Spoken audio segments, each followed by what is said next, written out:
Il advint cette fois-là qu'un coche d'eau, luxueux bateau, transportait des personnages importants dans notre contrée. Gens de haute lignée, ils allaient de château en château pour faire bamboche et bombance, en dépit de la dureté des temps pour ceux de nos rives. Le bateau descendait la rivière au fil de l'eau, inaugurant ainsi une pratique qui allait faire plus tard le succès de la Loire à vélo. La vie leur était facile. Ils avaient à leur service des valets et des écuyers, des larbins et des serviteurs. Ceux-là faisaient la route à pied, l'embarcation n'étant réservée qu'à cette belle noblesse en mal de sensations fortes. Rivière royale. Rien de plus naturel en somme que la Loire ouvrit son lit à pareille belle assemblée, tous rejetons de la fine fleur du royaume. Seul le voiturier et ses 3 hommes d'équipage représentaient ce tiers-état bien peu respecté par une noblesse de cour aux mœurs dissolues et au mépris hautain. Si le pays était sorti de l'époque féodale pour une prétendue renaissance qui ne profitait pas à tous, la vie n'était certes pas facile pour les manants et les croquants, les gens de peu et de modestes conditions.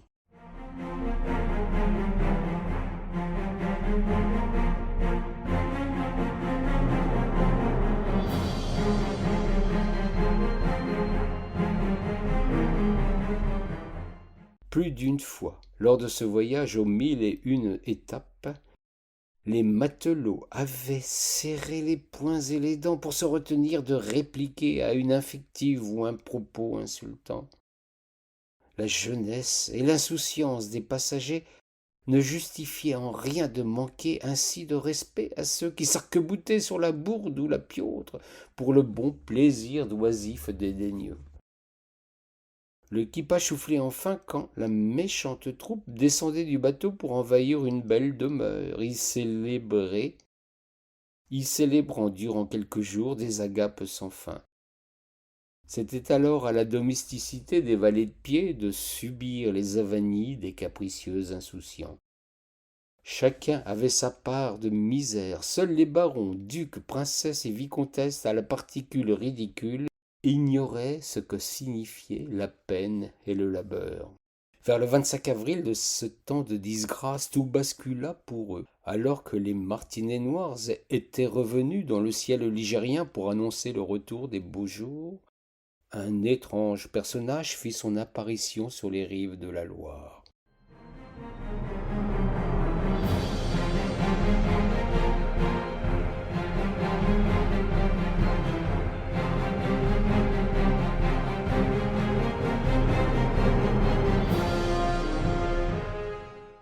L'homme était un de ces sages qui vont sur les chemins.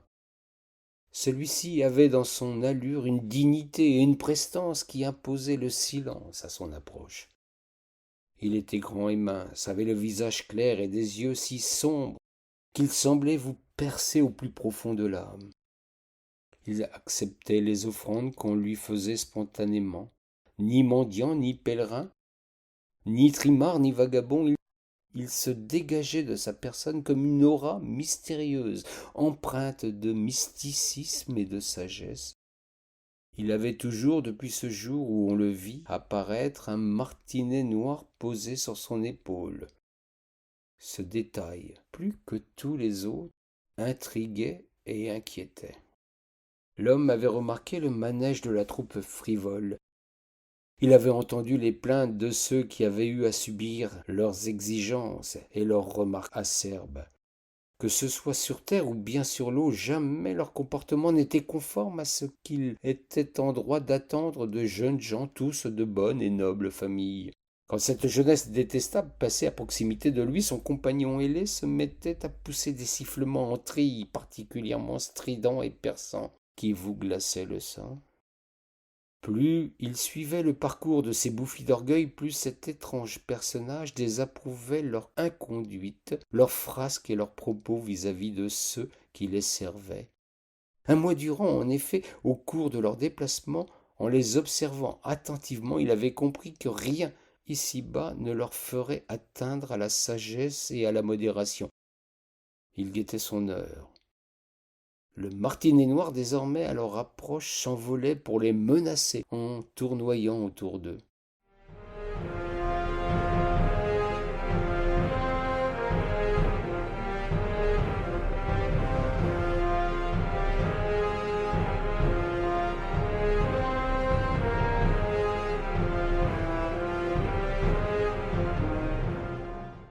C'est une escale au château de Chaumont-sur-Loire qui servit de prétexte à son intervention.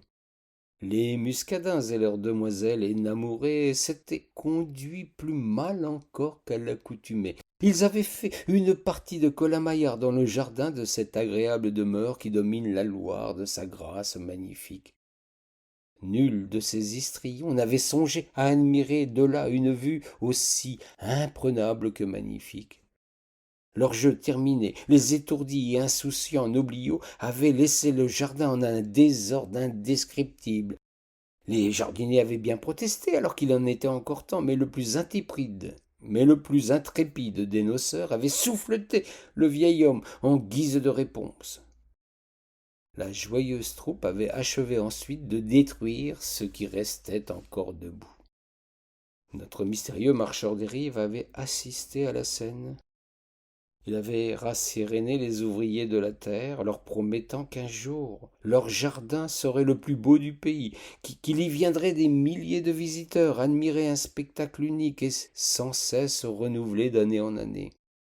Pour l'heure, leur peine allait avoir sa vengeance. Ils se disposaient à punir comme il se doit ceux qui foulent aux pieds le travail des hommes et celui de la nature. L'homme était si sentencieux en prononçant ces paroles qu'aucun des serviteurs du château ne songea à les mettre en doute. Ils se turent et reprirent leur travail, certains que le curieux prophète allait leur rendre justice d'une manière qui serait appropriée à l'injure qu'ils venaient de subir. La suite leur prouvera qu'ils avaient eu raison de lui faire confiance.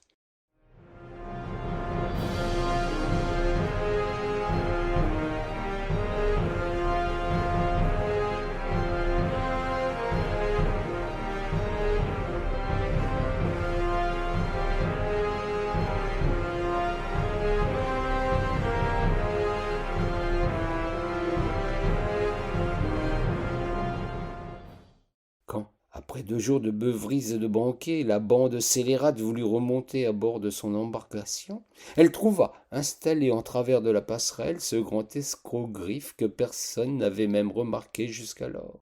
Le plus impertinent de ces lurons voulut le rudoyer de quelques coups de pommeau de sa canne. Aussitôt le martinet noir vint tournoyer autour de lui, cherchant manifestement à lui crever les yeux. Le gredin, essayant de se défendre, sa canne, comme par magie, se transforma en un serpent redoutable qu'il lâcha immédiatement dans un cri d'effroi. Toute la compagnie se dispersa. Le courage n'était pas la vertu première de ces écervelés irrespectueux.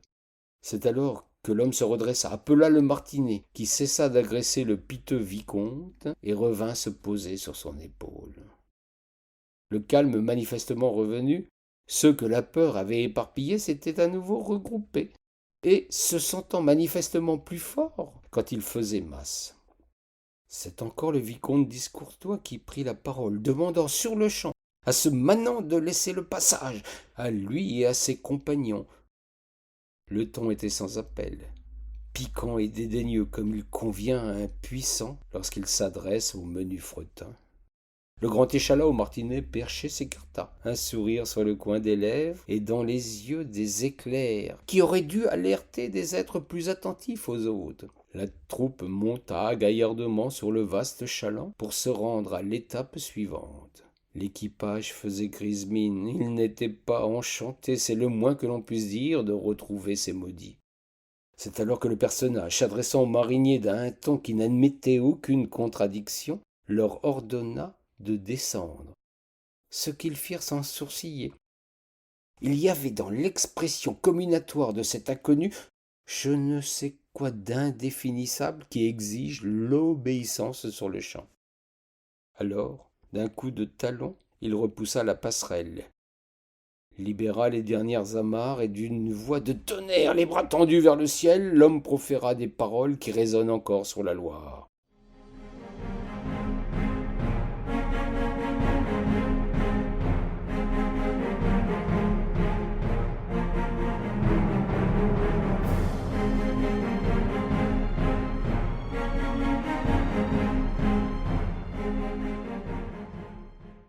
Vous qui ne respectez rien ni personne, vous qui vous pensez au-dessus des hommes et de la nature, je confie votre destinée à la loi et à son bon vouloir.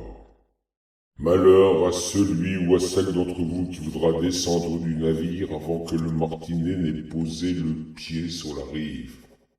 Je vous le confie. Il sera votre ange gardien, si je puis le nommer ainsi.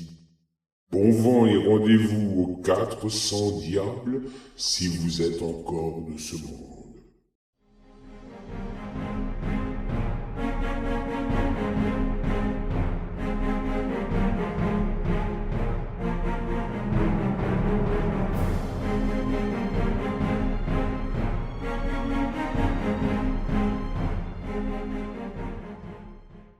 Le martinet alla se percher au sommet du girouet. Il considérait d'un air méprisant ses nouveaux compagnons, dont aucun n'avait songé à regarder comment allait la manœuvre sur un tel bateau. Les dés étaient jetés. Ils devaient apprendre ou bien périr au premier obstacle venu, d'autant qu'il y avait encore beaucoup d'eau en cette période. La peur est souvent bonne conseillère.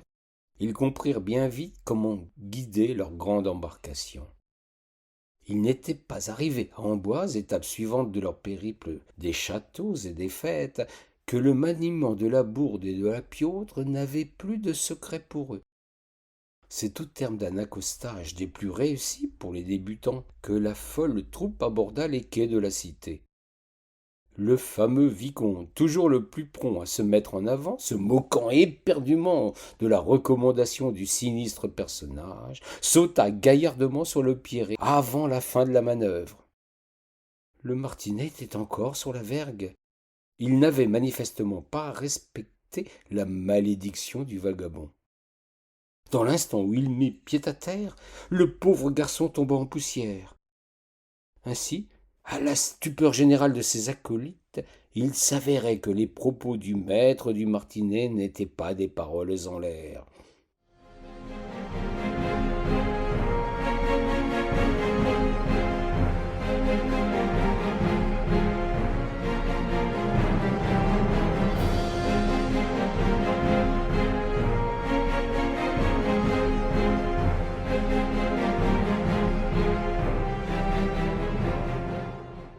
Nul ne souhaita vérifier à son tour la véracité de la menace.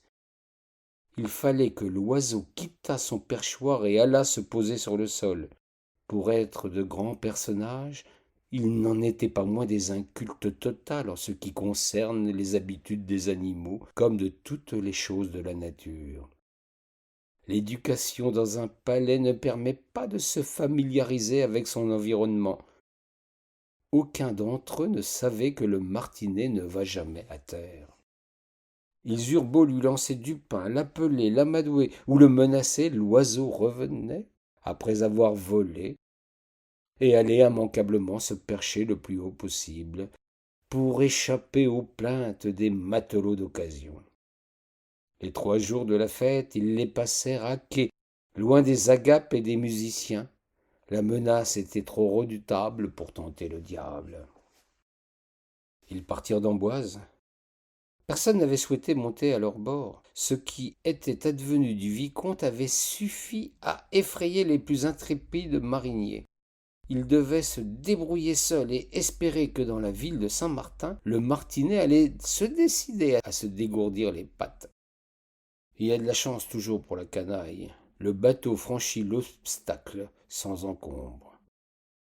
Puis, Voulant accoster en aval de celui-ci pour espérer enfin sortir de cette prison aquatique, nos pitoyables héros comprirent alors que se poser sur la berge, le nez au courant, n'était pas la bonne position. L'expérience ne s'acquiert que dans la nécessité. Ils le découvraient à leurs dépens. Tout ce savoir marinier ne leur était pourtant d'aucune utilité. À cette escapade, une fois encore, le martinet resta sourd à leurs plaintes. Perché ou bien volant à sa guise, l'oiseau ne posait jamais les pattes sur le sol. Cette fois encore, il fallut repartir sans avoir pu parcourir les rues d'une ville pourtant si accueillante. Un rendez-vous se présentait à eux dans la forteresse de Langeais. La fille aînée de la duchesse était à bord, et elle espérait pouvoir retrouver sa chère mère. Au pied du château, le martinet avait pris son envol pour aller se poser sur les créneaux d'une tour. La fille de la duchesse, n'y pouvant plus tenir, crut que cela équivalait à poser les pattes à terre. Contre l'avis de ses camarades, elle descendit de leur prison flottante. Elle connut dans l'instant le sort terrible du vicomte. Elle se volatilisa sous les yeux d'une mère qui ne se remit jamais d'un tel chagrin.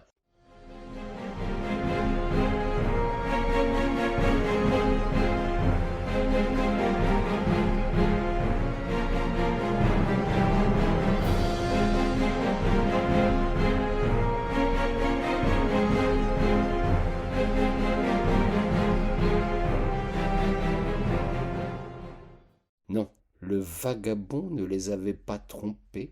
Son maléfice était des plus redoutables.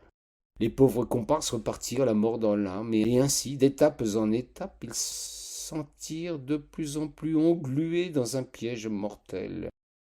Le martinet, toujours en l'air, ne se posait jamais. Ils étaient condamnés à une mort lente sur un bateau qui serait leur tombe. Heureusement pour eux, dans leur malheur, les braves gens, dont il y a peu ils se moquaient sans honte ni mesure, leur faisaient parvenir des paniers de victuailles. Le temps passa, le bateau alla d'étape en étape dans une avalaison insensée, une probable randonnée mortelle. Pourquoi ne restait-il pas en place? C'est un mystère qu'il ne nous appartient pas de comprendre ici. C'est au 1er août que le navire doubla Paimboeuf et laissa derrière lui notre Loire.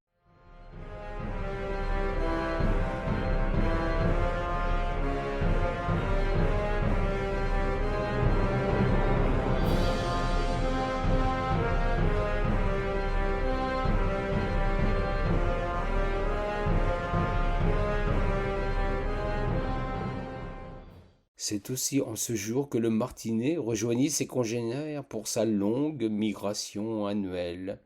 Étrange coïncidence que ne remarquèrent même pas les malheureux, qui n'étaient plus que l'ombre de la joyeuse troupe du départ. Que se passa-t-il ensuite? Nul ne le saura jamais. Ce fut le 25 avril de l'année suivante que le martinet retrouva le navire perdu au milieu des flots. Un silence terrifiant l'accueillit.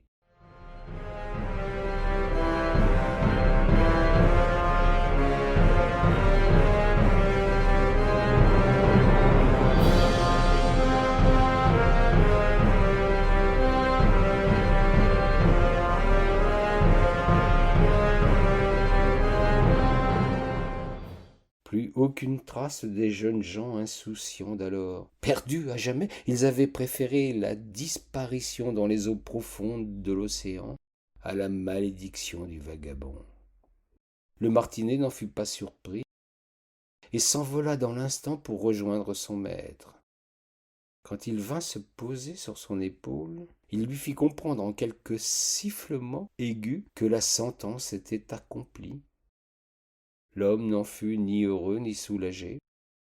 Il savait que cette aventure ne servirait jamais de leçon, qu'il retrouverait encore bien des fois sur son chemin des humains arrogants et méprisants à l'égard des plus humbles. Il lui faudrait encore des siècles durant punir ceux qui dépassaient les limites de la bienséance et du respect. La menace du martinet n'avait jamais infléchi les plus vilains. L'homme le savait, mais continuait son chemin, car telle était sa mission, qui risquait de ne jamais connaître de fin. Si vous êtes de ceux qui risquent de déclencher le courroux du vagabond au martinet, si vous avez un peu d'humanité, ne le contrariez pas et apprenez à voir dans ceux que vous prenez pour des marauds, des sacripants, des exclus, des étrangers, des miséreux, vos semblables en humanité. Vous éviterez alors soigneusement les métiers de la politique, du commerce international et de la vente des armes. Vous ne vous ferez jamais spéculateur ou trafiquant, et vous ne pourrez vous emporter que mieux.